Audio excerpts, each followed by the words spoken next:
कभी रमज़ान आ गया, वो खुश हो जाता है, अल्लाह तबारक व तआला का शुक्र अदा करता है कि अल्लाह तेरा शुक्र है कि तूने एक मरतबा मुझे और मौका दे दिया, एक मरतबा और मैं रमज़ान को पाऊँगा तो मैं अब अपने अल्लाह को जो मुझसे रूठ गया है, मैं अपने रूठे अल्लाह को मना लूँगा, मैं अपने अल्लाह को खुश कर लूँगा। मुझे एक मौका और मिल गया है अल्लाह को राज़ी करने का, अपनी आखिरत को बनाने का, अपनी कब्र को ठंडा करने का, अपनी कब्र में सुकून हासिल करने का मुझे एक मौका और मिल गया है। ये एक मोमिन की पहचान है। रमज़ान मुबारक का खुशी से इस्तिक़बाल करे, सूरत गिरा के नहीं, परेशान होकर नहीं, तकलीफ़ महसूस कर रहा है हमें इस तरह नहीं, बल्कि खुशी से रमज़ान मुबारक का इस्तिक़बाल करें। किस तरह? जिस तरह हमारे घर में कोई मेहमान आ रहा है तो उस मेहमान का हम किस तरह इस्तिक़बाल करते हैं, के लिए उसके अदब के लिए, एहतराम के लिए, कि वो हमसे नाराज़ ना हो, उसके लिए बेहतरीन खाने बनाए जाते हैं, उसकी बेहतरीन तरीके से खिदमत की जाती है, उससे नाता है तो उसके लिए इतनी तैयारियाँ होती हैं।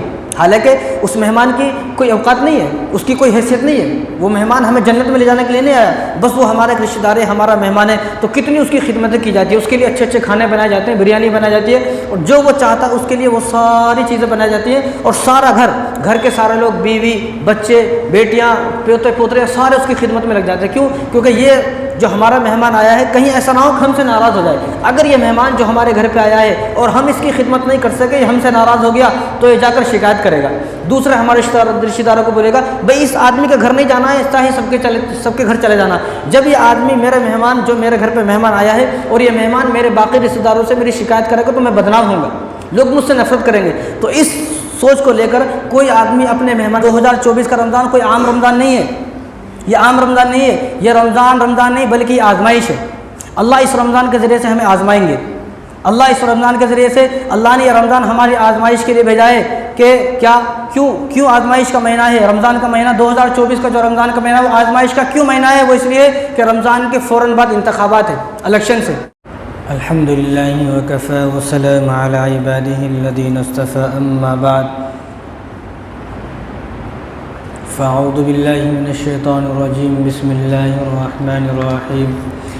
वलौ अरादुल ख़ुरूज लअअद्दू लहू उद्दतन वलाकिन करिहल्लाहु बिअअसहुम फ़ज़ब्बतहुम वक़ील क़ऊदू मअल क़ाइदीन। वक़ाल अन्नबी सल्लल्लाहु अलैहि वसल्लम अल्लाहुम्मा सल्लिमनी लिरमज़ान वसल्लिम रमज़ान ली वतसल्लमहु मिन्नी मुतक़ब्बला। वक़ाल अन्नबी सल्लल्लाहु अलैहि वसल्लम अल्लाहुम्मा बल्लिग़ना रमज़ान औ कमा क़ाल अलैहिस्सलातु वस्सलाम। मेरे मोहतरम दोस्तों, अज़ीज़ साथियों, जैसा कि सबको मालूम है कि आज शाबान की 19 तारीख़ है, यानी आज के 10 दिन के बाद रमज़ान मुबारक का बरकतों वाला महीना, रहमतों वाला महीना और खैर वाला महीना शुरू हो जाएगा। तो आज जो बातें अर्ज़ करनी है वो यही अर्ज़ करना है कि रमज़ान की तैयारी हम किस तरह करें, रमज़ान का हम कैसे इस्तिक़बाल करें, रमज़ान जो आएगा वो क्या क्या रहमतें, क्या क्या बरकतें लेकर आएगा, क्या खैर लेकर आएगा, तो हम रमज़ान के लिए कैसी तैयारी करें। तो उन सब बातों पर अल्लाह तबारक व तआला हम सब को अमल करने की तौफ़ीक़ अता फ़रमाए। रमज़ान मुबारक जो है वो इस्लामी महीनों के एतबार से रमज़ान मुबारक 9वां महीना है। अब किसी को पूछो ये कौन सा महीना है, और उसके बाद अब मार्च की 1 तारीख़ है आज, तो बोलते तीसरा महीना है। इस्लामी महीनों के एतबार से 9वां महीना है। और अल्लाह तबारक व तआला ने रमज़ान मुबारक में सारी रहमतें उतार दी हैं, सारी बरकतें उतार दी हैं, सारी खैर अल्लाह तबारक व तआला किसी महीने में नहीं उतरती, साल के 11 महीनों में, लेकिन इस एक महीने में रमज़ान मुबारक का जब महीना आता है तो अल्लाह तबारक व तआला की सारी रहमतें इसमें नाजिल हो जाती है। लेकिन क्यों अल्लाह तबारक व तआला रमज़ान मुबारक का महीना क्यों दे रहे हैं, क्या वजह है? वजह यह है कि जब इंसान दुनिया में रहता है तो दुनिया की मोहब्बत इंसान के दिल में बैठ जाती है, कारोबार की मोहब्बत इंसान के दिल में बैठ जाती है, दुकान की मोहब्बत, दौलत की मोहब्बत, पैसों की मोहब्बत, औलाद की मोहब्बत, बीवी की मोहब्बत, बहुत सारी मोहब्बत, यानी वो मोहब्बत जो दुनिया के अंदर है वो सारी मोहब्बतें इंसान के दिल के अंदर बैठ जाती हैं। जब इंसान के दिल के अंदर दुनिया की मोहब्बत बैठ जाती है तो अल्लाह तबारक व तआला की मोहब्बत कम हो जाती है, अल्लाह तबारक व तआला से ताल्लुक़ कमज़ोर हो जाता है, अल्लाह से रिश्ता कमज़ोर हो जाता है।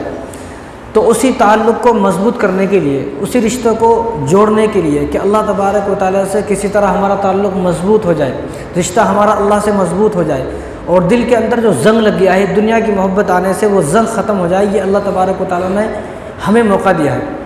यानी जब आदमी 11 महीने कारोबार करता है, 11 महीने दुनिया में रहता है तो उसका दिल स्याह हो जाता है, दिल पर गुनाहों का बोझ इतना हो जाता है कि दिल गुनाहों के बोझ से काला हो जाता है, दिल पर जंग लग जाता है, गुनाहों का जंग। जिस तरह अब बहुत सारी ऐसी चीज़ें जिनको जब इस्तेमाल नहीं करते हैं तो जंग लग जाता है। कपड़े हैं, जब आप कपड़े 6 महीने तक नहीं पहनोगे तो उस पर भी धूल चढ़ जाती है। तो इसी तरह हमारे दिल पर भी जंग लग जाता है, धूल चढ़ जाती है। उस जंग को साफ़ करने के लिए, उस धूल को ख़त्म करने के लिए अल्लाह तबारक व तआला रमज़ान मुबारक का मतलब बरकत वाला महीना नाजिल फरमाते हैं कि मेरे बंदे 11 महीने तुम मुझसे दूर रहा, अब ये 1 महीना मैं तुझे देता हूँ, इस 1 महीने में मेरे पास आ जा। इस 1 महीने में जो तेरा ताल्लुक़ मुझसे 11 महीने में टूट गया है, जो तेरा ताल्लुक़ मुझसे कमज़ोर हो गया, जो तेरा रिश्ता मुझसे कमज़ोर हो गया, इस 1 महीने में आ जा, अपना ताल्लुक़ मुझसे मजबूत कर ले, अपने दिल का जंग को साफ़ कर ले, अपने दिल के ऊपर जो धूल चढ़ी हुई धूल को साफ़ कर ले। इसीलिए अल्लाह तबारक व तआला अपने दिलों को संवारने के लिए, लोग अपने दिल को संवारें, अपने आप को जन्नत के लिए तैयार करें, अपनी ज़िंदगी को पाकीज़ा ज़िंदगी बनाए, अपने दिल को पाक व साफ़ कर ले। और जब मेरे पास मरने के बाद आए, यानी अल्लाह ताला ये चाह रहे हैं कि जब मेरे पास मरने के बाद आए, गुनाहों से बिल्कुल पाकीज़ा होकर आए कि मरने के बाद फ़ौरन जन्नत का दरवाज़ा खुल गया और जाओ जन्नत में दाखिल हो जाओ। रमज़ान का जो महीना है वो इबादत के लिए आया है और हर इबादत अल्लाह से जुड़ती है। आप कोई सी भी इबादत कर लो, हर इबादत अल्लाह से जुड़ती है। लेकिन रमज़ान की एक ऐसी इबादत है, रमज़ान एक ऐसा महीना है जो बहुत जल्दी अल्लाह तबारक व तआला से जोड़ देता है। अब आदमी सफ़र करता है, एक आदमी अगर मुंबई को गया तो बाइक से जाओ तो कितनी देर लगती, ट्रेन से जाओ तो कितनी देर लगती, लेकिन एक आदमी फ़्लाइट से गया तो ज़रा सी देर में पहुंच जाता है। तो इसलिए रमज़ान का महीना भी वही है कि जो इस महीने की कदर करेगा, जो इस महीने का अदब करेगा, एहतराम करेगा रमज़ान का महीने का, वो अल्लाह तबारक व तआला से जल्दी जुड़ जाएगा, अल्लाह से उसका ताल्लुक़ जल्दी मजबूत हो जाएगा, वो अल्लाह को जल्दी पालेगा। तो रमज़ान का जो महीना है वो इबादत का महीना है और कोई सी भी इबादत है, हर इबादत अल्लाह तबारक व तआला से बंदे को जोड़ देती है। और रमज़ान का मकसद यही है कि बंदा अल्लाह तबारक व तआला से जुड़ जाए, अल्लाह को याद करे, अल्लाह का हो जाए, यही रमज़ान का मकसद है। देखो मुसलमानों की 2 किस्में हैं, एक मुसलमान वो है जो मोमिन है, एक मुसलमान वो है जो मुसलमान तो है लेकिन अंदर से वो मुनाफिक है। तो मुसलमान जो मोमिन है, वो मोमिन मुसलमान जन्नत, वो रमज़ान की खबर सुनते ही खुश हो जाता है कि भाई रमज़ान आ गया, वो खुश हो जाता है, अल्लाह तबारक व तआला का शुक्र अदा करता है कि अल्लाह तेरा शुक्र है कि तूने एक मरतबा मुझे और मौका दे दिया, एक मरतबा और मैं रमज़ान को पाऊँगा तो मैं अब अपने अल्लाह को जो मुझसे रूठ गया है, मैं अपने रूठे अल्लाह को मना लूँगा, मैं अपने अल्लाह को खुश कर लूँगा। मुझे एक मौका और मिल गया है अल्लाह को राज़ी करने का, अपनी आखिरत को बनाने का, अपनी कब्र को ठंडा करने का, अपनी कब्र में सुकून हासिल करने का मुझे एक मौका और मिल गया है। ये एक मोमिन की पहचान है। मोमिन खुश हो जाता है कि मैं अब अल्लाह को पालूँगा, इस महीने में मैं अपने अल्लाह को मना लूँगा, राज़ी कर लूँगा, अल्लाह को मैं खुश कर लूँगा और इस महीने में मैं अपनी मग़फ़िरत करा लूँगा, जन्नत को हासिल कर लूँगा, अपनी बख्शिश करा लूँगा। ये सोचकर मोमिन आदमी खुश हो जाता है और शुक्र अदा करता है कि अल्लाह तेरा शुक्र है कि मेरी ज़िंदगी में एक मरतबा और रमज़ान मुबारक आ गया। लेकिन जो मुनाफिक किस्म के मुसलमान हैं वो परेशान हो जाते हैं। वो क्या बोलते हैं, अभी तो गया था रमज़ान, फिर से आ गया रमज़ान, अभी चंद दिन हुए रमज़ान को गए हुए, अब फिर से रोज़े रखने पड़ेंगे, फिर से भूखा रहना पड़ेगा, फिर से परेशान होना पड़ेगा, किसी के सामने खा नहीं सकता हूँ, किसी के सामने बना नहीं सकता हूँ, छुप छुप कर खाना पड़ेगा। ये एक मुनाफिक की पहचान है। तो मैं कहता हूँ कि हर मुसलमान इस बात पर गौर करे, सोचे कि मेरा दिल तकलीफ़ महसूस कर रहा है कि मेरा दिल खुशी महसूस कर रहा है। अगर इंसान का दिल तकलीफ़ महसूस कर रहा है तो उसको ज़रूरत है कि वला हौला वला कुव्वता इल्ला बिल्लाहिल अलील अज़ीम की तस्बीहात पढ़े। क्यों? क्योंकि उसके ऊपर शैतान हावी हो गया है। जब आदमी ला हौला की तस्बीह पढ़ेगा तो शैतान उससे दूर होगा।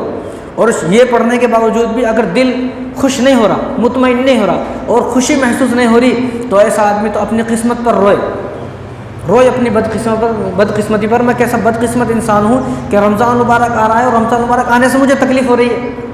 तो मुनाफिक आदमी क्या सोचता है, अरे अब बीच गया था ना रमज़ान, फिर से रमज़ान आ गया, अब फिर से रोज़ा रखना है। तो मोमिन आदमी की और मुसलमान, सच्चे मुसलमान और सच्चे मोमिन की पहचान ये है कि वो रमज़ान मुबारक का महीना जब आता है तो खुश हो जाता है। तो हमें भी खुश होना है।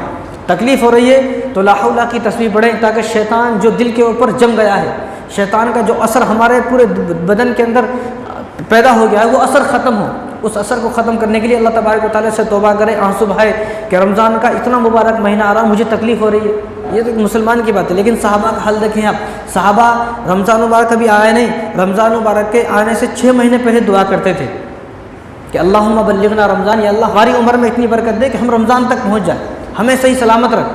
तो सहाबा का हाल ये था, ताबीन का हाल ये था कि 6 महीने पहले दुआ करते थे रमज़ान को पाने की। और आप सल्लल्लाहु अलैहि वसल्लम का हाल देखें, आप सल्लल्लाहु अलैहि वसल्लम 2 महीने पहले दुआ कर रहे हैं। रमज़ान का महीना, रमज़ान से पहले शाबान का महीना, शाबान से पहले रजब का महीना।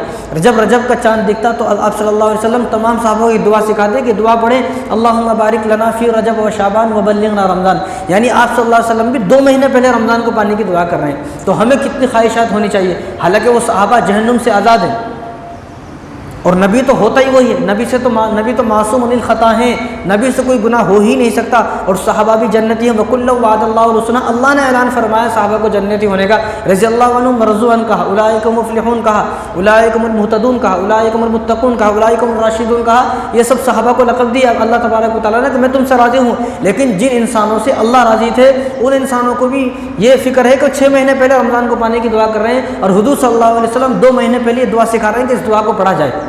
और यहाँ हमारा हाल कैसा है कि बिल्कुल रमज़ान में दाखिल हो गए, रमज़ान आने वाला है लेकिन तकलीफ़ महसूस हो रही है, परेशानी महसूस कर रहा है और सूरत गिरा लिया और परेशान हो गया, आगे फिर से रोज़े आगे फिर से परेशान। तो इस तरह ये सब सूरत गिरा लेना, चेहरा बना लेना, तकलीफ़ महसूस करना, ये सिर्फ एक मुसलमान की मोमिन की पहचान नहीं है। ये अगर पहचान है तो मुनाफिक की पहचान है। तो इसलिए मैं कहता हूँ हर आदमी अपने पर गौर करे, हर आदमी के कहीं में कि मेरे दिल के अंदर निफाक तो पैदा नहीं हो गया है कि रमज़ान आने से मैं तकलीफ़ महसूस कर रहा हूँ। एक उनका शौक़ था, एक हमारा शौक़ है। उनका शौक़ क्या है कि 2 महीने पहले दुआ कर रहे हैं, 6 महीने पहले दुआ कर रहे हैं। एक हमारा शौक़ है कि 10 दिन रमज़ान को है लेकिन हमारे रमज़ान की कोई तैयारी नहीं है। तो सबसे पहले तो हम सब सारे मुसलमानों को शुक्र अदा करना चाहिए अल्लाह तबारक व तआला का, चाहे वो मर्द हों चाहे ख़वातीन हों, सबको शुक्र अदा करना चाहिए। किस तरह कि अल्लाह तेरा शुक्र है कि मैं ज़िंदा हूँ। कितने लोग थे, कितने दोस्त अहबाब थे, कितने हमारे पड़ोसी थे, कितने हमारी बस्ती में रहने वाले थे, पिछले रमज़ान में थे लेकिन ये रमज़ान आने से पहले वो अपनी क़ब्रों में चले गए। अब उनके साथ क्या मामला है ये अल्लाह को मालूम, अल्लाह उन सब की मग़फ़िरत फ़रमाए। लेकिन कितने लोग चले गए, तो हम सबसे पहले शुक्र अदा करेंगे, अल्लाह आपका शुक्र है कि हम ज़िंदा हैं, वरना कितने लोग वफ़ात पा गए इन 11 महीनों में। ईद के बाद से लेकर इस रमज़ान तक कितने लोग वफ़ात पा गए। तो हमें सबसे पहले शुक्र अदा करना है कि अल्लाह ताला शुक्र है कि आपने हमें एक और मौका दिया है अपने आप को राज़ी करने का। अल्लाह को राज़ी करने का मुझे एक मौका और मिल गया है, अल्लाह को मनाने का मुझे एक मौका और मिल गया है, अल्लाह को खुश करने का मुझे एक मौका और मिल गया है, मस्जिदों को आबाद करने का मुझे एक मौका और मिल गया है। अब मैं अल्लाह के दर पर आकर झुक जाऊँगा, सजदे करूँगा, रुकू करूँगा, नमाज़ पढ़ूँगा, तस्बीहात करूँगा, ज़िक्र करूँगा, तिलावत करूँगा, गरीबों की मदद करूँगा, रोज़े रखूँगा, तरावी पढ़ूँगा। इन सब चीज़ का अल्लाह तबारक व तआला ने मुझे एक मौका और दे दिया है, मुझे एक मौका और मिल गया है। जन्नत हासिल करने का मुझे मौका मिल गया, जहन्नुम से बचने का मुझे मौका मिल गया। ये एक चांस है, एक मौका है। तो हर आदमी शुक्र अदा करे कि मुझे अपनी आखिरत बनाने का एक मौका और अल्लाह ने दे दिया है। कब्र में किस तरह मेरी कब्र ठंडा हो, किस तरह मैं कब्र में जाने के बाद सुकून हासिल करूँ, अपनी कब्र को ठंडा करने का मुझे एक मौका और मिल गया है, एक चांस और मिल गया है कि मैं इस रमज़ान में अपने अल्लाह को मना लूँगा। सबसे पहले शुक्र अदा करें कि अल्लाह ताला शुक्र है। वरना न जाने हमारे साथ कितने रहने वाले लोग पिछले रमज़ान में थे लेकिन ये रमज़ान में वो नहीं है, ये रमज़ान में वो हैं लेकिन अपनी क़ब्रों में हैं। लेकिन हमें शुक्र अदा करना चाहिए कि हम इस ज़मीन पर भी ज़िंदा हैं।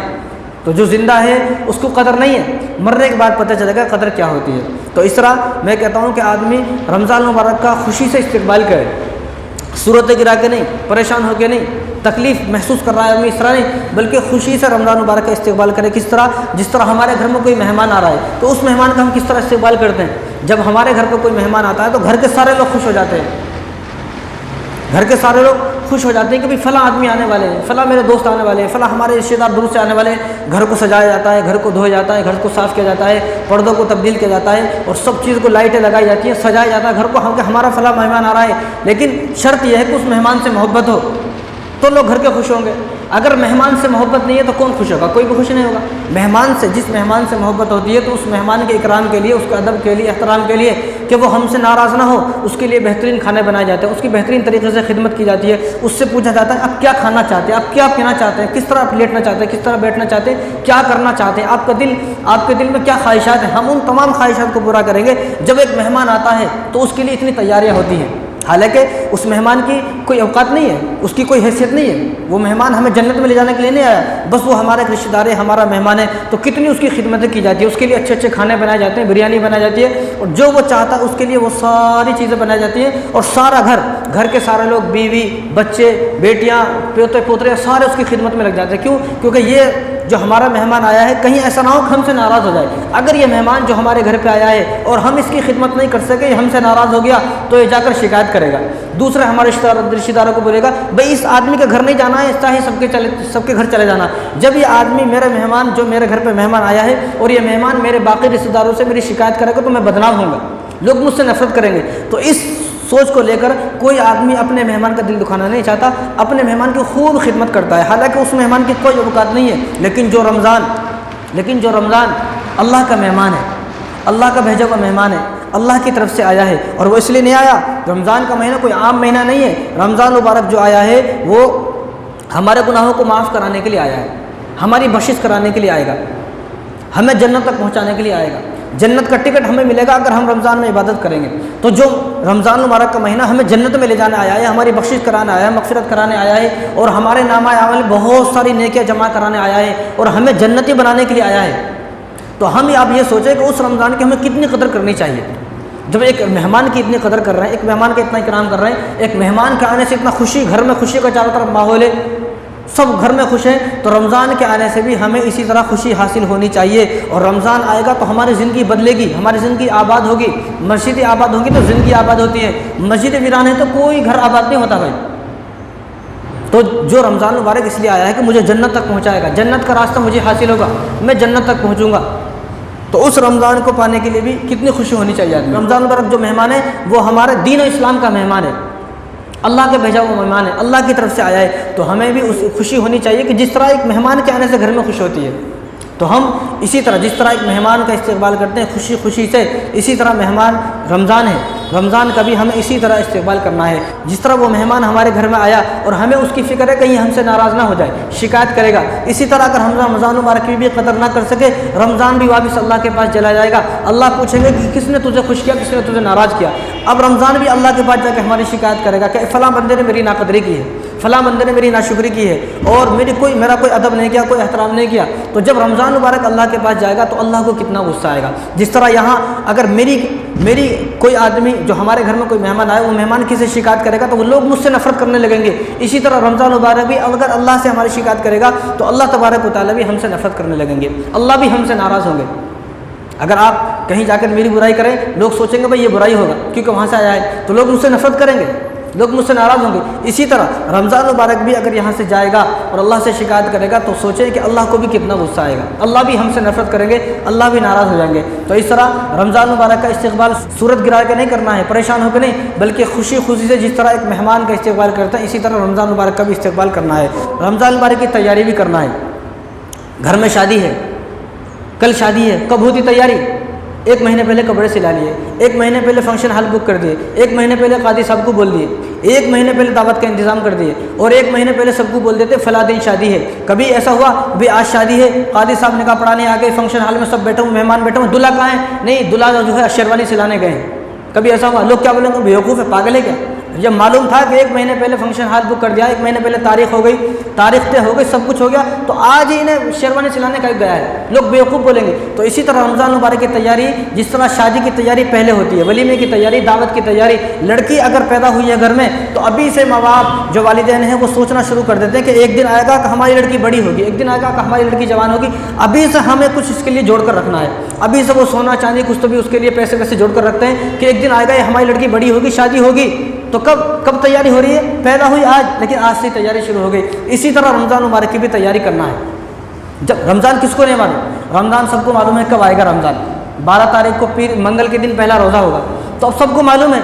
और रमज़ान मुबारक ऐसा नहीं है कुछ चंद दिन पहले, अगला रमज़ान कब आएगा वो भी अब मालूम, उससे अगला कब आएगा वो भी अब मालूम, 2050 में रोज़ा कब आएगा वो भी मालूम है। तो जिस रमज़ान मुबारक की इतनी सारी तहक़ीक़ात हैं, सबको मालूम है कि कब आएगा, और तारीख़ बिल्कुल तय है, सबको मालूम है कि रमज़ान मुबारक कब आता है। और इस्लामी कैलेंडर के हिसाब से रमज़ान को जो महीना आता है वो 9 महीना होता है, 9वां महीना होता है, सबको मालूम है। लेकिन फिर भी आदमी अगर तैयारी ना करे तो फिर सोचे कि वो आदमी रमज़ान मुबारक की कदर करना चाहता ही नहीं है। दोस्त का कैसा इंतज़ार है? कोई हमारा दोस्त दुबई में रहता और मालूम है कि दोस्त जब आएगा तो आईफोन लेकर आएगा, मेरे लिए बेहतरीन तोहफे लेकर आएगा, नए कपड़े लेकर आएगा, अच्छी अच्छी खाने की चीज़ें लेकर आएगा, चॉकलेट बड़ी मस्त रहती दुबई की। एक साहब अभी आए थे, चॉकलेट लेकर आए थे, वो चॉकलेट खाया तो मैं भी हैरान हो गई, ये कहाँ की चॉकलेट है? दुबई की चॉकलेट है। चॉकलेट तो अगर मालूम हो जाए कि हमारा दोस्त आएगा और वो इतनी सारी चीज़ लेकर आएगा, तोहफे लेकर आएगा, फ़ोन लेकर आएगा, मेरे लिए तो कितनी खुशी होती दोस्त की, यार मेरा दोस्त आने वाला है। उसके लिए घर में इंतज़ाम किए जाते हैं, उसको एयरपोर्ट पर उसको लेने के लिए जाया जाता है, सब लोग मिलकर जाते हैं, बेहतरीन गाड़ी ले जाता है कि मेरा दोस्त आने वाला है। हालांकि वो दोस्त की कोई औकात नहीं है, वो एक इंसान है। हालांकि उसके आने से मेरी कोई बख्शिश नहीं होगी, कोई उसके आने से जन्नत के दरवाजे नहीं खुलेंगे, जहन्नुम के दरवाजे बंद नहीं होंगे, शैतान को कैद नहीं होगा। एक तरफ ये दोस्त है, एक तरफ रमज़ान है। तो रमज़ान मुबारक की भी आदमी को इसी तरह इंतज़ार होना चाहिए रमज़ान मुबारक की भी, और इसी तरह फ़िक्र होनी चाहिए जिस तरह एक दोस्त की फ़िक्र है, जिस तरह एक दोस्त का इंतज़ार है, इसी तरह रमज़ान मुबारक का भी इंतज़ार होना चाहिए कि मेरा दोस्त 3 साल से था दुबई में, आ जा रहा है, 3 साल से दोस्त आ रहा है तो इतना खुश है, और रमज़ान मुबारक हर साल आता है तो उसकी कोई खुशी नहीं है, तो सोचे कि तुम रमज़ान मुबारक की नाक़दरी कर रहे हो। देखो जिस तरह जगह के बदलने से, ज़माने के बदलने से, वक्त के बदलने से सवाब बदल जाता है। घर पर अगर कोई आदमी नमाज़ पढ़ता है तो उसको 1 नमाज का सवाब मिलता है। मस्जिद के महल्ले की जो मस्जिद है उसमें कोई आदमी नमाज़ पढ़ता है तो उसको 25 नमाज़ों का सवाब मिलता है। आप अपना घर छोड़कर यहाँ आए हो तो आपको 25 नमाज़ों का सवाब मिलेगा। अब जो शहर की जमा मस्जिद है, मान लो मक्का मस्जिद है चार मीनार की, वहाँ पर अगर आप जाकर नमाज़ पढ़ोगे तो आपको 1 नमाज का 500 नमाज़ों का सवाब मिलेगा। इसी तरह आप मस्जिद अक्सा चले जाओ तो आपको 1 नमाज़ पढ़ोगे तो 25,000 का सवाब मिलेगा। मस्जिद नबवी चले जाओ, 1 नमाज़ पढ़ोगे 50,000 का सवाब मिलेगा। बैतुल्लाह शरीफ चले जाओ, खाना काबा में आप नमाज़ पढ़ोगे तो 1 नमाज़ पढ़ोगे तो आपको 1 लाख नमाज का सवाब मिलेगा। वक्त के बदलने से, ज़माने के बदलने से, जगह के बदलने से सवाब बदल गया। इसी तरह बाकी 11 महीने वो अलग, उनका सवाब अलग है। जब रमज़ान मुबारक का महीना आता है तो उसका सवाब अलग है। इसमें क्या हो गया, इसमें जन्नत के दरवाजे खुल गए, जहन्नुम के दरवाजे बंद हो गए, शैतान को कैद कर दिया गया। रोज़ों का सवाब अलग है, तरावी का सवाब अलग है। और इसमें अगर कोई आदमी 1 फ़र्ज़ नमाज़ पढ़ेगा तो 70 फ़र्ज़ों के बराबर है। अगर कोई आदमी खाली सुन्नत पढ़ेगा, खाली 2 रकात नफिल पढ़ ले तो ऐसा है जिसा कि उसने फ़र्ज़ नमाज अदा की हो, तो सवाब बदल गया। महीना बदला, सवाब बदला। महीने के बदलने से सवाब बदल जाता है। तो जिस महीने में इतने सारे सवाब हासिल हो रहे हैं तो उस महीने की हमें कुछ तैयारी करना चाहिए, नहीं करना चाहिए? बेशक हर मुसलमान को रमज़ान मुबारक की तैयारी करनी चाहिए, लेकिन तैयारी कब तक नहीं होगी? जब तक हम रमज़ान को आखिरी रमज़ान नहीं समझेंगे। कोई आदमी इसकी कदर नहीं करेगा, कोई तैयारी नहीं करेगा। हम हर रमज़ान को अपने आखिरी रमज़ान समझे, ये मेरी ज़िंदगी का आखिरी रमज़ान है, बस इसके बाद मैं ज़िंदा रहूँगा या नहीं रहूँगा मुझे पता नहीं। कितने लोग थे जो सोचते थे कि पिछले गुज़िश्ता रमज़ान में, पिछले रमज़ान में सोचते थे कि मैं अगले रमज़ान ज़िंदा रहूँगा, लेकिन अब वो ज़िंदा नहीं है, वो अपनी क़ब्रों में है, मर गए, वो इस दुनिया से चले गए। तो हमें भी जब तक हम हर रमज़ान के बारे में नहीं सोचेंगे कि मेरी ज़िंदगी का आखिरी रमज़ान है, बस मुझे इस रमज़ान में अपने अल्लाह को मना लेना है, इस रमज़ान में मुझे अल्लाह को राज़ी कर लेना है, इस महीने में मैं अल्लाह को राज़ी कर लूँगा, अल्लाह को पालूँगा, कुरान पढ़ूँगा, जिक्र करूँगा, तिलावत करूँगा, एक भी रोज़ा नहीं छोड़ूंगा। अपना मन बना ले, अपने जहन में ये बात बिठा ले और सोचे कि आखिरी रमज़ान है, आखिरी, इसके बाद अब मुझे रमज़ान मिलने वाला नहीं है। क्यों, किस तरह? अब मिसाल सुने, जिस तरह शादी होती है, अब शादी हो रही, कितना खुश है दूल्हा, उसको मालूम है कि मेरी पहली भी है, आखिरी भी है, उसको मालूम है ये मेरी आखिरी शादी है, इसके बाद मेरी शादी नहीं होगी। इसके बाद अगर शादी करेगा तो हड्डियाँ टूट जाएंगी जब शादी होगी। इतनी आसानी से दूसरी शादी होती नहीं है। बीवी का इंतकाल हो जाए वो अलग मसला है, लेकिन उम्मीद नहीं है ऐसा हो जाएगा। तो शादी पर इतनी खुश क्यों है, इतनी खुशी क्यों हो रही? सारे घर वाले खुश हैं, कपड़े सिलाए जा रहे हैं, दावतें चल रही हैं, दावत में जो है पहले लोगों को बुलाया जा रहा है, मेहमान आ रहे हैं, जा रहे हैं, पूरा घर खुशी का माहौल बना। क्यों इतनी खुशी क्यों है घर में? मालूम है कि ये आखिरी शादी है, बस इसके बाद अब कोई शादी नहीं होगी, इसलिए वहाँ पर इतनी खुशी है। अगर किसी को मालूम हो जाए कि मेरी अब इस महीने में एक शादी है, अगले महीने मेरी दूसरी शादी होने वाली, उन्हें खुशी मनाएगा? उन्हें नहीं मनाएगा। क्यों? वो सोचेगा अगली भी एक शादी होगी ना, उसमें और खुशी मनाऊंगा। फिर उसको मालूम है कि एक और शादी होने वाली है तो उन्हें फिर भी खुशी नहीं मनाएगा, आगे मनाऊंगा, तो आगे चलता रहेगा। अब हमारे यहाँ पर इतनी खुशी इसलिए कि उसको मालूम है कि यही मेरी पहली आखिरी भी पहली भी यही शादी है, बस जितना खुशी करने का है, जितने खुराफात करने का वो सब कर ले, इसी में आगे मुझे मौका नहीं दिया जाएगा। तो इसी तरह जिस तरह एक शादी के बारे में आदमी सोचता है कि आखिरी शादी है, इसी तरह रमज़ान के बारे में भी सोचे कि रमज़ान मेरा आखिरी रमज़ान है। शादी होती तो 1 महीने पहले कपड़े सिला लेते हैं, 1 महीने पहले सारी चीज़ें बुक हो जाती है। क्यों? क्योंकि उसको पता है कि आखिरी है, इसके बाद मेरी जो शादी नहीं होगी। अगर मेरी जो शादी अब तय हो गई है, उसी तारीख को, जिस दिन शादी उसी दिन को मैं 4 मीनार शॉपिंग करने चला गया, लोग गालियाँ देंगे, लोग बुरा भला बोलेंगे, लोग जलील करेंगे, रुसवा करेंगे, भाई कहाँ चला गया, आज शादी है। इसलिए वो इस शादी को आखिरी शादी समझता है, तो सारी चीज़ें पहले ही तैयारी की जाती हैं। दावत का सारा इंतज़ाम, फंक्शन हॉल का, कादी साहब का सारा इंतज़ाम पहले होगा। क्यों? उसको मालूम है कि आखिरी शादी है। इसी तरह जब तक हम रमज़ान मुबारक को आखिरी रमज़ान नहीं समझेंगे तो कदर नहीं होगी। तो जो रमज़ान, तो एक तरफ ये दुल्हा है, ये दुल्हा है, हालांकि ये दुल्हा बनने के बाद कोई ऐसी जन्नत हासिल नहीं होगी, बस शादी हो गई। लेकिन एक तरफ रमज़ान है, जो रमज़ान आया तो वो ये दुल्हा बना, लेकिन किसका दुल्हा बना? दुल्हन का दुल्हा बना। और एक रमज़ान का महीना है, ये हमें जन्नत का दुल्हा बनाएगा, हमें हुरों का दुल्हा बनाएगा, हमें जन्नत तक पहुंचाएगा, हुरों के पास पहुंचाएगा, जहन्नुम से आज़ादी दिलाएगा। तो जिस तरह एक तरफ शादी की खुशी हो रही है, तो इस तरफ रमज़ान मुबारक के पाने की भी खुशी होनी चाहिए। ये रमज़ान हमें आखिरत का दुल्हा बनाएगा, कब्र का दुल्हा बनाएगा। मालूम नहीं, हदीस है, हुज़ूर सल्लल्लाहु अलैहि वसल्लम फरमाया, जो नेक आदमी होगा, मुत्तकी होगा, सालिहीन होगा, कब्र में जाएगा, फरिश्ते आएंगे मुनकर नकीर के, सवालात करेंगे, सवालात का जब जवाब दे देगा तो फरिश्ते खुद फरमाएंगे, तू अब दुल्हन की तरह सो जा, तो अब दुल्हे की तरह, दुल्हन जिस तरह नहीं आती है उसको सुलाया दिया जाता है, उसको कोई काम कराया नहीं जाता, उसको सुलाया जाता है। तो इस तरह फरिश्ते भी उससे ये फरमाएंगे कि दुल्हन की तरह सो जा। मालूम ही होगा कि जो आदमी रमज़ान मुबारक के महीने में इबादत कर कर अल्लाह को राज़ी कर लेगा तो उससे भी ये कहा जाएगा तो दुल्हन की तरह सो जाए। यानी ये कब्र का दुल्हा है, या आखिरत का दुल्हा है, जन्नत का दुल्हा है, हूरों का दुल्हा है। यानी एक तरफ ये दुल्हा है, ये सिर्फ इंसान का दुल्हा बना है, एक औरत का दुल्हा बना है, बस इसने कुछ हासिल नहीं किया। और एक तरफ ये दुल्हा है, ये आखिरत का दुल्हा है। तो हम जब आखिरत के दुल्हा बनने वाले हैं, हूरों से निकाह पढ़ाया जाएगा, जन्नत में जाने वाले हैं। जो रमज़ान हमारी जन्नत को संवारने आया है, हमारी ज़िंदगी को संवारने आया है और हमारी ज़िंदगी को बदलना आया है, तो हमें उस रमज़ान की भी कदर करनी चाहिए। लेकिन कदर जब ही होगी जब रमज़ान को आखिरी रमज़ान समझेंगे। बाद लोग ये सोचते हैं अभी तो मेरी बहुत उम्र है, अभी तो मेरी बहुत उम्र है भाई, अगले साल कर लेता हूँ मैं। तो वो ये गौर करे कि अगले साल तक तुझे क्या जिब्राइल अलैहिस्सलाम ने लिख के दे दिया अगले साल जिंदा रहेगा? तो किसको मालूम अगले साल जिंदा रहेगा? किसी को नहीं मालूम अगले साल जिंदा रहेगा। यानी एक आदमी सोचता है कि मैं इस महीने में इस रमज़ान में रोज़े नहीं रखूँगा, तरावी नहीं पढ़ूंगा, अगले रमज़ान में रख लूँगा। यानी मालूम ये हुआ कि इस महीने की जो 20 तरावी हैं, यानी अगले साल आप 40 तरावी पढ़ोगे। इस महीने के 30 रोज़े हैं, अगले साल 60 रोज़े रखोगे। यहाँ 30 रोज़े रखने में हमारा तेल निकल जाता है, इन्हें 60 रोज़े कहाँ से रखेगा? बिजली का bill, current bill, gas bill इतने सारे हैं। कोई आदमी सोचता है कि 5-6 महीने के एक साथ दे दूंगा, घर का किराया 5-6 महीने का या 1 महीना का देता तो तेल निकल जाता। तो इस तरह ये आदमी कोई ना सोचे कि मैं अगले रमज़ान में करूँगा, अगले रमज़ान में करूँगा। अगले रमज़ान तक जिंदा रहोगे नहीं रहोगे, आने वाले साल तक आप मर जाओगे, आप हयात रहोगे, किसी को मालूम नहीं है। और दूसरी बात, अगर आप जिंदा भी रहोगे, क्या मालूम आप अगले साल इस काबिल रहोगे भी या नहीं रहोगे कि मैं रोज़े रख सकता हूँ।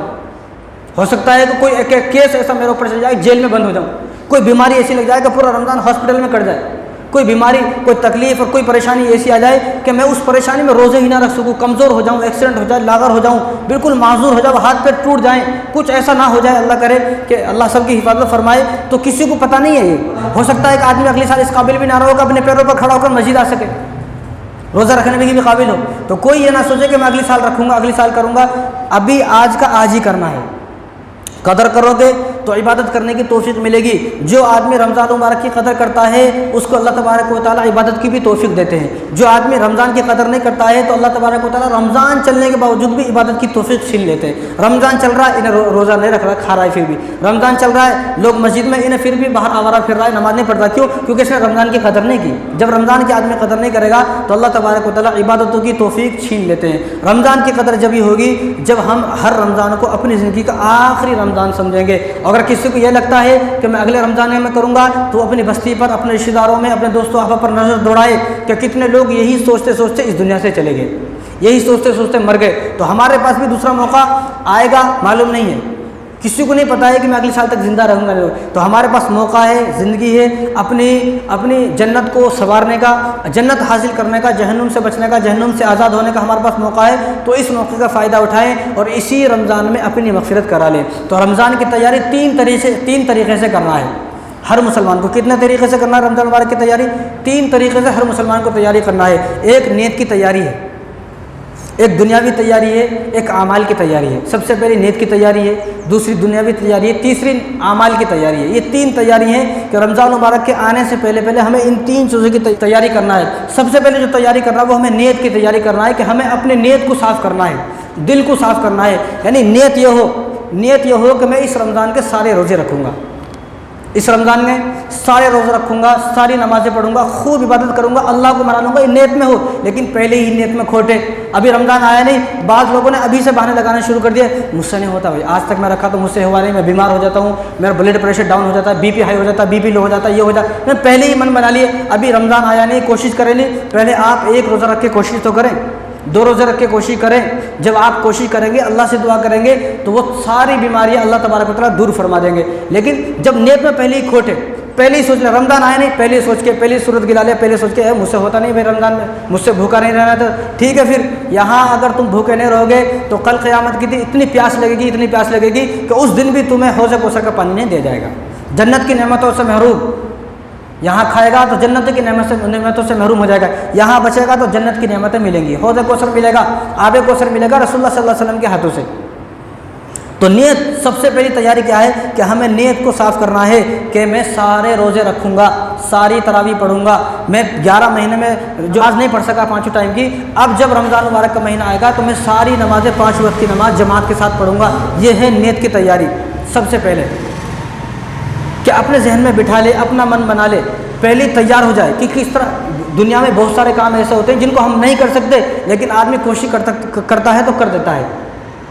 यानी इतनी इबादत करूँगा, मन बना ले, पहले ही नीयत साफ़ कर ले, इतनी इबादत करूँगा कि मैं खुद को थका दूँगा, इतना थका दूँगा कि जब हमारे घर में कोई हमारा बच्चा है, अगर उसका 10th का एग्ज़ाम है, इंटर का एग्ज़ाम है, डिग्री कोई भी उसका एग्ज़ाम है, जब वो मेहनत करता है, रात दिन पढ़ता है, इतनी मेहनत करता है, तो वालिदैन को भी तरस आ जाता है। वालिद साहब तरस खाकर ये कहते हैं कि बेटा तू इतनी मेहनत कर रहा है, अगर तू पास हो गया तो पास होने के बाद तेरे को एक फ़ोन दिलाता हूँ, तेरे को एक गाड़ी दिलाता हूँ, जो तेरे को होना वो दिलाता। क्यों? क्योंकि वो बाप अपने बेटे की मेहनत देखा तो बोला। यानी जो मेहनत नहीं करता बाप भी नहीं बोलता।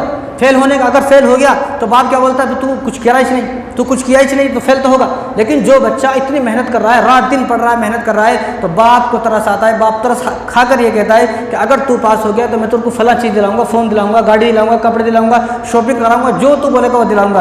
तो हमें भी रमज़ान मुबारक में इतनी इबादत करना है कि खुद को थका देना है। जब हम थक जाएंगे, इतनी इबादत करेंगे और फरिश्ते अल्लाह के पास जाकर ये बोलेंगे कि फ़ला बंदा थक गया, रात भर इबादत करता, दिन भर इबादत करता, थक गया, तो अल्लाह तबारक व तआला को भी तरस आएगा। यहाँ वालिद साहब को तरस आ रहा, इंसान है इंसान, और अल्लाह तबारक व तआला से इंसान से 70 गुना ज़्यादा मोहब्बत करने वाले हैं। 70 गुना हमसे ज़्यादा। हमें अपनी बीवी से, अपने बच्चों से इतनी मोहब्बत नहीं है, अपने वालिदैन से इतनी मोहब्बत नहीं है जितनी अल्लाह मोहब्बत करते हैं। हमारी जो मोहब्बत है उसको 70 से डिवाइड करें आप, 70 गुना अल्लाह तबारक व तआला मोहब्बत करते हैं। जब एक इंसान को एक इंसान पर रहम आ रहा है, वो बोलता है कि मैं तुझे गाड़ी दिला दूंगा, फ़ोन दिला दूंगा, तो अल्लाह तबारक व तआला को जब रहम आएगा, तरस आएगा, तो अल्लाह ताला भी फरमाएंगे जाओ मैंने तुझे जहन्नुम से आज़ाद कर दिया, जाओ मैंने तेरी किस्मत में जन्नत लिख दी, जाओ मैंने तेरा नाम जन्नत वालों में लिख दिया, जन्नत वालों की फहरिस्त में तेरा नाम लिख दिया। लेकिन कब? जब नीयत साफ़ होगी। नीयत साफ़ होगी तो ये चीज़ें मिलेंगी। नीयत अगर साफ़ नहीं है, नीयत में अगर खोटे, तो फिर ये चीज़ मिलने वाले नहीं है। आदमी कितनी बीमारी में है, कितनी भी बीमारी में मुब्तला है, कितनी परेशानी है, लेकिन वो अपनी नीयत को साफ़ कर ले, नीयत साफ़ कर ले कि रमज़ान आते ही मैं हर काम करूँगा। अल्लाह 11 महीने हो गए मैं आपसे दूर था, मैं मस्जिद को नहीं आ सका, लेकिन रमज़ान आएगा जब, तो मैं मस्जिद को पाबंदी से आऊँगा, 5 वक्त की नमाज़ में आऊँगा, सारे रोज़े रखूँगा, सारी तरावी पढ़ूँगा। ये नीयत की तैयारी है। दूसरी तैयारी क्या करना है हमें? दूसरी तैयारी दुनियावी तैयारी करना है। दुनियावी तैयारी क्या है कि हर काम से रमज़ान से पहले ही फारिग हो जाए। हर काम से कब फारिग होना? रमज़ान से पहले। 4 मीनार को कब जाना? शब कदर के दिन 4 मीनार को जाएंगे तो बड़ा मज़ा आता है। शब कदर में जो 4 मीनार को जाने वाले हैं वो शॉपिंग करने नहीं जा रहे, वो लड़कियों को देखने जा रहे, बेहयाई करने जा रहे। या मैं तो इसलिए बोलता हूँ कि सारी साल जितनी बेहयाई नहीं होती, सारे साल आदमी जितने गुनाहों से बचता है, वो सारी बेहयाई 4 मीनार पे, जो रमज़ान का महीना है, और रमज़ान के महीना में 4 मीनार पर सारी बेहयाई होती है। क्योंकि रमज़ान का महीना शॉपिंग करने का महीना नहीं है। शॉपिंग करने का महीना हमने इसको बनाया, हमने बनाया इसको शॉपिंग करने का महीना। रमज़ान का महीना तो अल्लाह को पाने का महीना है, अल्लाह तक पहुँचने का महीना है, जन्नत हासिल करने का महीना है, जहन्नुम से बचने का महीना है। तो दुनियावी तैयारी ये है कि हर काम से पहले ही फारिग हो जाए। यानी क्या? सबसे पहला मतलब ये है, लेकिन ये बातें किसी को हजम होती नहीं, कि सबसे पहला मतलब दुनियावी तैयारी का ये है कि आप अपने कपड़े रमज़ान से पहले सिला लें। कौन सिलाता है रमज़ान से पहले कपड़े? भाई कोई भी नहीं सिलाता। और जो रमज़ान में सिलाता उनको पूछो, पैसे भी डबल देना पड़ता, उल्टे सीधे कपड़ा सी देता वो। क्योंकि बोलो तो उन्हें भी नींद में रात दिन चला उन्हें भी नींद में है, मशीन चलाती इधर चलती इधर, वो नाप दिया कैसा, वो कैसा सी दिया कि इधर चल रहा, इधर चल रही मशीन, चलते चलते सो गया उन्हें, उसको भी नहीं मालूम। तो रमज़ान में पैसे भी ज़्यादा देना, कपड़े भी आपके अच्छे नहीं सिलते। तो रमज़ान की सबसे बड़ी तैयारी ये है कि आप अपने कपड़े रमज़ान से पहले सिला लें। एक रमज़ान तो ऐसा गुजारें कि जिसमें शॉपिंग ना करें, हर रमज़ान शॉपिंग, हर रमज़ान कपड़े सिला लें, अभी कपड़े सिला लें आप। यानी जिस आदमी ने मन ये बना लिया है कि मैं रमज़ान में ही शॉपिंग करूँगा, रमज़ान में ही 4 मीनार को जाऊँगा, रमज़ान में ही सारे बाज़ार फिरूँगा, और रमज़ान में ही अपनी शॉपिंग करूँगा हर तरह की, तो इस आदमी ने पहले ही रमज़ान मुबारक की नाकदरी का मन बना लिया है। रमज़ान की नाकदरी की अलामत ही यही है कि वो ये सोचे कि मैं रमज़ान में शॉपिंग करूँगा। रमज़ान की कदरदानी की अलामत ये है कि हर आदमी रमज़ान से पहले ही शॉपिंग कर ले। मुझे कपड़ा सिलाना है, अभी सिला ले, कोई भी सामान लाना है, अभी सामान ला ले। फिर मेरी नज़रें किसी को देखेंगी नहीं, मेरी ये नज़रें किसी लड़की को नहीं देखेंगी, किसी औरत को नहीं देखेंगी, फिल्में ड्रामे गाने नहीं देखेंगी। मेरी नज़रें अगर देखेंगी तो कुरान देखेंगी। मेरी नज़रें अगर किसी को देखेंगी तो वो दौर दीवार मस्जिद के हैं, मस्जिद की दौर दीवारों को देखेंगी, उसके अलावा कुछ भी नहीं देखूँगी। ये रमज़ान की कदरदानी। लेकिन ऐसा कहाँ होता है? ऐसा नहीं होता। कपड़े सिलेंगे तो रमज़ान में ही, रमज़ान से पहले। बताओ कितना लोग हैं जो रमज़ान से पहले कपड़े सिलाते? कौन भी नहीं सिलाते रमज़ान से पहले कपड़े। रमज़ान आएगा तो ही कपड़े सिलेंगे। तो रमज़ान की दुनियावी तैयारी सबसे पहले है कि रमज़ान से पहले पहले ही अपने घर का सारा सामान, सौदा, राशन, कपड़े वपड़े अपनी बहनों के, अपनी बेटियों के, अपनी बहुओं के रमज़ान से पहले ही लाएँ, ताकि रमज़ान में बेहयाई से बच जाएँ। इतनी बेहयाई पूरे साल नहीं होती जितनी बेहयाई रमज़ान में होती है। चार मीनार पूरे साल इतना आबाद नहीं होता जितना आबाद रमज़ान में होता है। और चार मीनार पर जो अतराफ़ में लोग सामान बेच रहे हैं, उनकी आमद वो पूरे साल में इतनी नहीं होती जितना सिर्फ एक महीने में कमा लेते हैं। वो एक महीने में भी आखिर के जो 10 दिन में है, आखिर के 10 दिन, हालांकि आखिर के 10 दिन तो एहतिकाफ में बैठने के हैं, उसमें तो 5 ताख़रातें आती हैं। वो तो जहन्नुम से आज़ादी का, आखिरी अशरा जहन्नुम से आज़ादी का है, लेकिन जो अशरा जहन्नुम से आज़ादी का है वो सारा अशरा चार मीनार पे है। वो भी गुनहगार, हम भी गुनहगार। तो रमज़ान से पहले ही शॉपिंग करना है अगर रमज़ान की कदर करना है। हालांकि अगर आपको रमज़ान की कदर नहीं करना है फिर क्या करेंगे? फिर तो कुछ भी नहीं कर सकते, फिर आप मुसलमान थोड़ी, आप तो नाम के मुसलमान हो। फिर तो जो आदमी रमज़ान में ही शॉपिंग करेगा, हालांकि अल्लाह ने रमज़ान को इबादत का महीना बनाया है, तो आप ये सोचें, अल्लाह ये सोचेंगे कि मैंने रमज़ान को इबादत का महीना बनाया था, ये इबादत ना कर मार्केटों में घूम रहा है, बाज़ारों में घूम रहा है, टाइम पास कर रहा है, तो आप ये सोचें अल्लाह को कितना गुस्सा आएगा। अल्लाह राज़ी होंगे, नाराज़ होंगे कि जिस महीने में मैंने इसको बता दिया है कि इस महीने में जब तू इबादत करेगा मैं तुझे जहन्नुम से आज़ाद करूँगा, लेकिन ये जहन्नुम से आज़ाद होना ही नहीं चाह रहा है। जहन्नुम से आज़ाद कहाँ होना चाह रहा है? इसलिए हर रमज़ान शॉपिंग, एक रमज़ान तो ऐसा गुजारे कि मैं इस रमज़ान में चार मीनार को न गया, मैं इस रमज़ान में शॉपिंग नहीं करा, मैं इस रमज़ान में रमज़ान से पहले ही कपड़े सिला लिया। ये है रमज़ान की असल कदरदारी। काश के ऐसा होता, लेकिन ऐसा होता नहीं है, ऐसा होता नहीं है। काश के हमारे मुसलमानों की ये बात समझ में आ जाए। तो ये जो महीना है ये तो रब को पाने का महीना है, अल्लाह को पाने का महीना है, अल्लाह से बातें करने का महीना है। क्या मतलब? अल्लाह से बात करने का मतलब ये नहीं है कि तू नबी बन जाएगा और मूसा अलैहिस्सलाम की तरह किसी पहाड़ पर चढ़ जाएगा, बात करेगा। अल्लाह से बात करने का मतलब ये है कि कुरान यहाँ पर रखा हुआ है, कुरान पढ़ेंगे आप, अल्लाह ने क्या कहा है सब कुछ इसमें लिखा हुआ है। जब आप कुरान पढ़ेंगे तो उसका मतलब ये है कि आप अल्लाह से बातें कर रहे हैं। तो आप घर का सारा सामान, सारे कपड़े लत्ते और जो आपका राशन है, मसाले हैं, जितने भी हैं, वो सारे रमज़ान से पहले लाने की कोशिश करें अगर रमज़ान की कदरदानी करना है और रमज़ान में जहन्नुम से आज़ाद होना है, जन्नत को पाना है। बाकी फिर आपकी मर्ज़ी है। और इसी में जो दुनिया की तैयारी है, इसमें एक तैयारी क्या है कि हमें रमज़ान के चोर से बचना है। रमज़ान के चोर कौन है? रमज़ान के चोर बहुत सारे रमज़ान के चोर है। सबसे पहले रमज़ान का चोर कौन है? ये फ़ोन हमारा रमज़ान का चोर है। इंस्टाग्राम देखते देखते देखते देखते देखते देखते सहरी से इफ्तारी होगी, इसको पता नहीं चला कहाँ चला गया। ये रमज़ान का चोर है। रमज़ान इसलिए नहीं आया कि रोज़े रखेगा आदमी, अब सारा दिन टीवी देखेगा, सारा दिन फिल्में देखेगा, सारा दिन गाने सुनेगा। भाई बोर मार रहा, भाई क्या करना, फिल्म देखेंगे। बोर मार रहा क्या करेंगे? इंस्टाग्राम देखेंगे, शॉर्ट वीडियोस देखेंगे यूट्यूब पे। इसलिए रमज़ान नहीं आया। तो रमज़ान का सबसे बड़ा चोर है फ़ोन। मैं तो कहता हूँ अगर फ़ोन को ही लोग लगा कर रख दिया जाए, बस उन्हें बहुत सारे गुनाहों से बच जाएगा। तो सबसे पहले रमज़ान में क्या करें? एक वक्त तय कर लें कि मुझे इतने वक्त में, उस वक्त में फ़ोन चलाना है, बस उसके अलावा मुझे कभी फ़ोन नहीं चलाना। मुझे अगर फ़ोन चलाना है तो 12 बजे से दोपहर में 1 बजे तक फ़ोन चलाना है बस। अगर मुझे फ़ोन चलाना है तो मगरिब के बाद से इशा तक या असर से मगरिब तक, ज़ोहर से असर तक एक वक्त तय कर ले। ऐसा नहीं जब देखे जब फ़ोन चला रहे, जब देखे जब फ़ोन चला रहे, जब देखे जब फ़ोन चला रहे। ये रमज़ान की नाकदरी है सरासर, रमज़ान की तौहीन है, रमज़ान की बद्दुआएं लेना है। जब कोई आदमी इस तरह रमज़ान को गुजारेगा तो रमज़ान जब जाएगा तो दुआ देता हुआ नहीं जाएगा, बल्कि बद्दुआ देता हुआ जाएगा, लानतें भेजता हुआ जाएगा। तो हमारा रमज़ान इस तरह गुजरे कि रमज़ान हमें दुआएं देता हुआ जाए। रमज़ान जब अल्लाह के पास जाए तो अल्लाह के पास जाने के बाद मेरी शिकायत ना करे, बल्कि मेरी सिफारिश करे और मेरी शफात भी करे क़यामत के दिन। तो रमज़ान का सबसे बड़ा चोर जो है वो फ़ोन है। भाई आपने फ़ोन को ही अगर बंद करके रख लिया तो आप बहुत सारे गुनाहों से बच जाओगे। दूसरे जो चोर है रमज़ान का चोर, वो है टीवी। अब हमारी औरतों को आदत है सीरियल देखने की। जब तक सीरियल देखते नहीं सर का दर्द ठंडा नहीं होता। सर का दर्द ख़त्म जब ही होगा जब सीरियल देखेंगे। तो दूसरा चोर हमारा क्या है? टीवी चोर है। रमज़ान में इस टीवी को बंद कर दे। रमज़ान में अगर टीवी चलाना है तो 24 घंटे बैतुल्लाह शरीफ की तरावीह लाइव आती हैं, वो देखें आप। मदीना शरीफ की तरावीह लाइव आती हैं, वो देखें आप। मस्जिद अक्सा की तरावीह लाइव आती हैं रोज़ाना, वो देखें आप। वो देखें, इन चीज़ों को ना देखें। सीरियल वीरियल बहुत देख लिए 11 महीने, अब रमज़ान में ये सब काम नहीं करना है। रमज़ान में फ़ोन का गलत इस्तेमाल नहीं करना है। कहीं ऐसा ना हो कि रमज़ान जाते हुए बद्दुआ देकर जाए, गालियाँ देता हुआ जाए। तो हर आदमी कोशिश करे कि जब रमज़ान रुखसत होगा, रमज़ान जाएगा तो मुझे दुआएं देता हुआ जाएगा, लाने तो भेजता हुआ नहीं जाएगा। अल्लाह के पास जाएगा तो अल्लाह से मेरी सिफारिश करेगा, फ़लाँ आदमी, फ़लाँ इब्ने फ़लाँ, वो आदमी है, उसका नाम ये है, उसके वालिद साहब का नाम ये है, उसने मेरी बड़ी कदर की है, बड़ा अदब किया है, बड़ा एहतराम किया है, उसने मेरा जिस तरह कदर करना था चाहिए था इसी तरह कदर किया है, या अल्लाह उसको माफ़ फरमा दे। तो अल्लाह ताला उसको माफ़ फरमा देंगे। और चौथा जो चोर है रमज़ान का, वो है फिल्में, गाने। ये चौथे चोर हैं। रमज़ान को टाइम पास करने के वास्ते, रोज़ा गुजारने के वास्ते, रोज़ा गुजारना नहीं है, रोज़ा तो अल्लाह की रज़ा के लिए रखना है। तो रोज़ा किसी तरह मेरा कट जाए, किसी तरह बस मैं इफ्तारी तक पहुँच जाऊँ। अभी इफ्तारी तक पहुँचने के वास्ते टीवी देख रहा है, फिल्में देख रहा है, गाने सुन रहा है, दिन भर गाने सुन रहा है, ऐसे रोज़े का ना कोई फ़ायदा है। इन्हें अल्लाह को ऐसे रोज़े की ज़रूरत है। और पाँचवा चोर है वो है दोस्ती, यारी दोस्ती। तो यार दोस्तों से आप बोल दें कि जितनी भी यारी दोस्ती हैं रमज़ान के बाद, ईद के बाद, रमज़ान में कोई यारी दोस्ती नहीं है। इमाम मालिक रहमतुल्लाह अलैह मस्जिद नबवी के सामने बैठकर दरस पढ़ाते थे, दरस हदीस पढ़ाते थे, लाखों का मजमा उनके साथ होता था। जब रमज़ान उनके सामने लाखों का मजमा उनसे हदीस पढ़ता था, लेकिन जब रमज़ान शुरू होता तो अपने हुजरे में चले जाते और बाहर एक बहुत बड़ा बोर्ड लगा देते।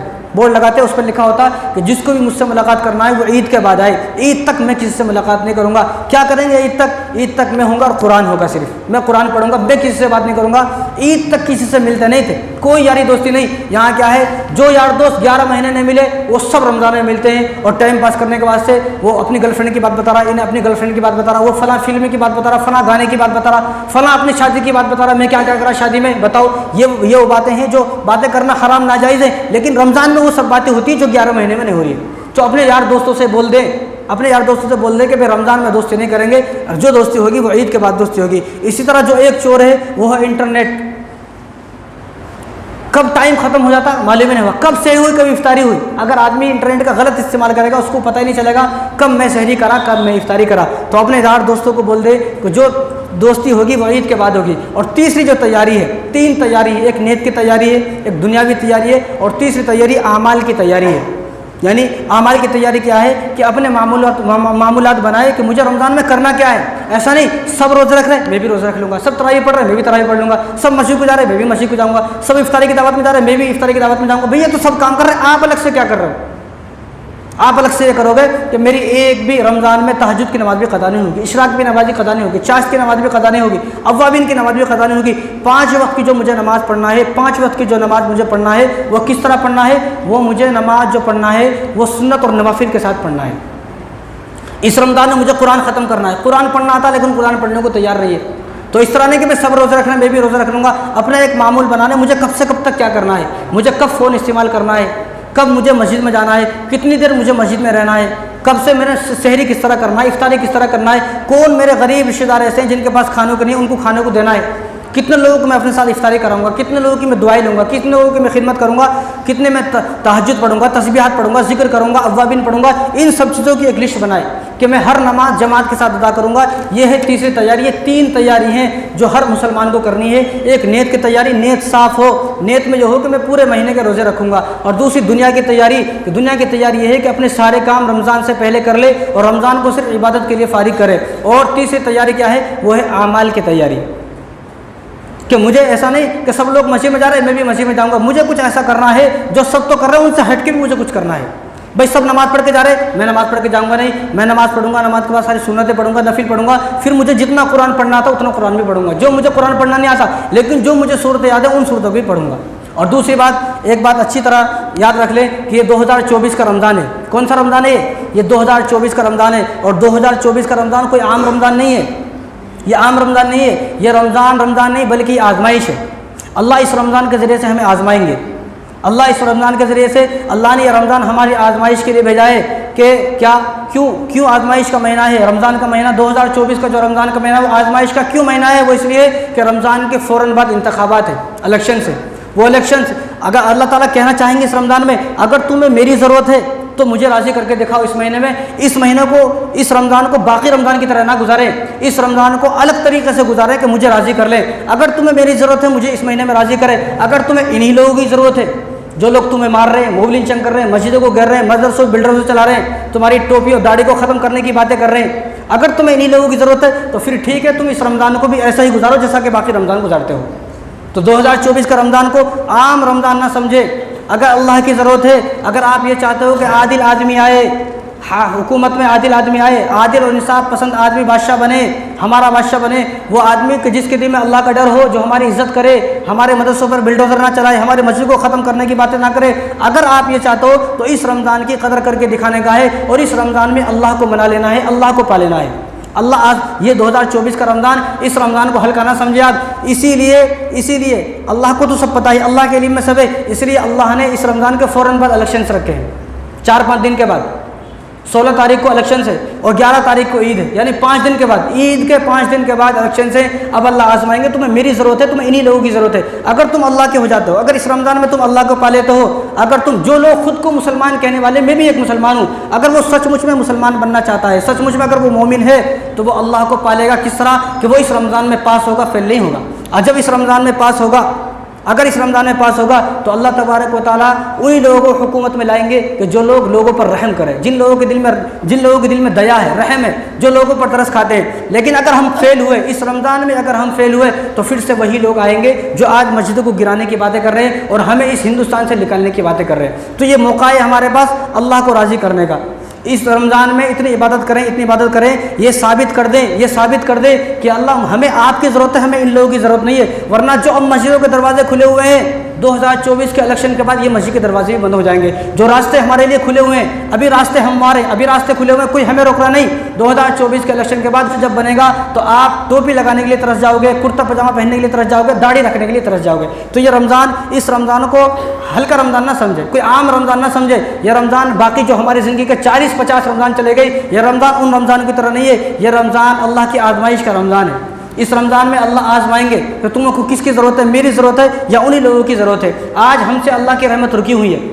आज अल्लाह की रहमत क्यों रुकी हुई है? अल्लाह की रहमत क्यों दूर है? क्योंकि हम मस्जिद से दूर है, हम रोज़े से दूर है, हम तरावी से दूर है, हम नमाज़ों से दूर है, इसलिए अल्लाह की रहमत रुकी हुई है। अगर हम मस्जिद को, इस रमज़ान को गुजारेंगे मस्जिद के अंदर, इस रमज़ान में सारी तरावी, सारी नमाज, सारे रोज़े, सारी इबादत के काम करेंगे, तो अल्लाह राज़ी होंगे। अल्लाह को ये साबित करके दिखाना है कि अल्लाह हम आपके हैं और आप हमारे हो, ये लोग हमारे नहीं हैं। तो इस रमज़ान को कोई आदमी हल्का रमज़ान ना समझे और कोशिश ये करे कि रमज़ान जब जाए तो मेरे लिए बद्दुआ देता हुआ ना जाए, मेरे लिए दुआएं देता हुआ जाए, लानतें भेजता हुआ ना जाए। जब अल्लाह के पास जाए तो अल्लाह के सामने मेरी सिफारिश करे, मेरी शिफात करे।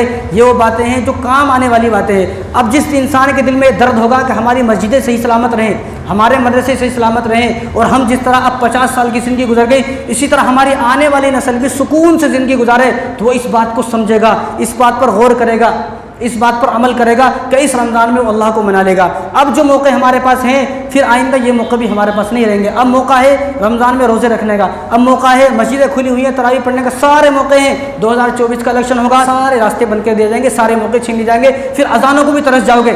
सबसे पहले अजानें बंद होगी, सबसे पहले अजानें बंद होगी, और फिर जुमा बैन होगा। जुमे में आएंगे तो सिर्फ 5 आदमी, फिर आप कुछ नहीं कर सकते हो। इसलिए ये रमज़ान को हल्का रमज़ान ना समझे, ये रमज़ान आजमाइश है। 2024 का रमज़ान आजमाइश का रोज़ा है, आजमाइश का रमज़ान है, और हमें इस आजमाइश में पास होना है इंशाअल्लाह। आवाज़ नहीं आ रही? हाँ, इंशाअल्लाह हमें इस रमज़ान में पास होना है, फेल नहीं होना है। तो अल्लाह ताला हम सबको अमल करने की तौफीक अता फरमाए। वालिना इल्लल बिल्लाह।